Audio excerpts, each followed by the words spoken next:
Hello and welcome. Let's take a look at our top story this hour. Tensions intensify over Finland's NATO bid. As Finnish President Sauli Niinisto speaks to Russian President Vladimir Putin over Helsinki's plans to join NATO, after Russia suspended electricity supplies to Finland, citing payment arrears.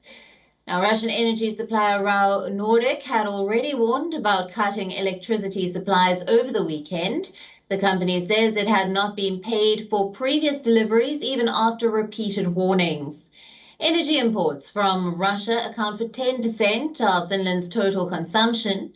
The Finnish grid operator says that it wouldn't be a problem for them to replace the Russian supplies with an alternate source. Meanwhile, Turkish President Recep Tayyip Erdogan has said that it is not possible for Ankara to support Sweden and Finland in their move of joining the transatlantic military alliance. The president said that Ankara does not have positive views on this accession and also indicated that Turkey could use its status as a member of the alliance to stop the admission.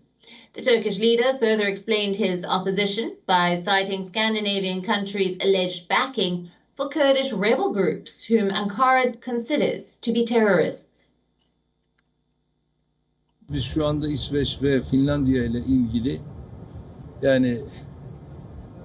gelişmeleri takip ediyoruz ama olumlu bir düşünce içerisinde değiliz. Çünkü daha önce Yunanistan'la ilgili NATO konusunda bir yanlış yaptılar bizden önceki yönetimler ve Yunanistan'ın Türkiye'ye karşı NATO'yu da arkasına alarak takındığı tavrı biliyorsunuz. Bu konuda ikinci bir yanlışı Türkiye olarak işlemek istemiyoruz. Kaldı ki On the other hand, Washington has said that it is working to clarify Turkey's stance, saying that the idea of the two nations becoming members of NATO have received broader support from other member countries.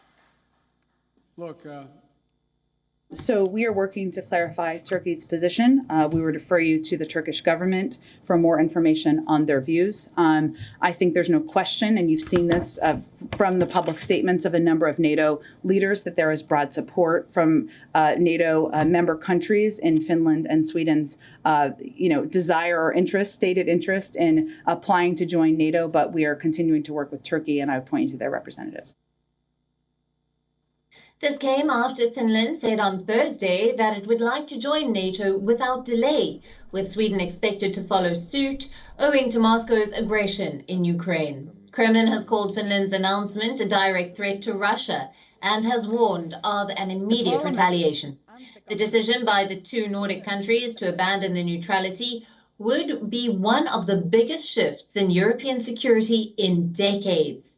Amid escalating tensions, the group of 7 nations' foreign ministers vowed to reinforce Russia's economic and political isolation after a meeting today. The G7 pledged to continue supplying weapons to Ukraine while working towards easing global food shortages stemming from the war. Britain, Canada, Germany, France, Italy, Japan, the United States and the European Union also pledged to tackle Russia's alleged bid to blame the West for food supply issues around the world due to economic sanctions on Moscow.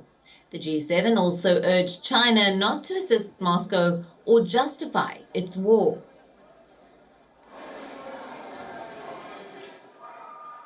Wir haben in unserer heutigen Erklärung deswegen noch einmal sehr, sehr deutlich unterstrichen: Grenzveränderungen, die Russland mit militärischer Gewalt erzwingen will, werden wir niemals anerkennen. WION now available in your country. Download the app now. Get all the news on the move.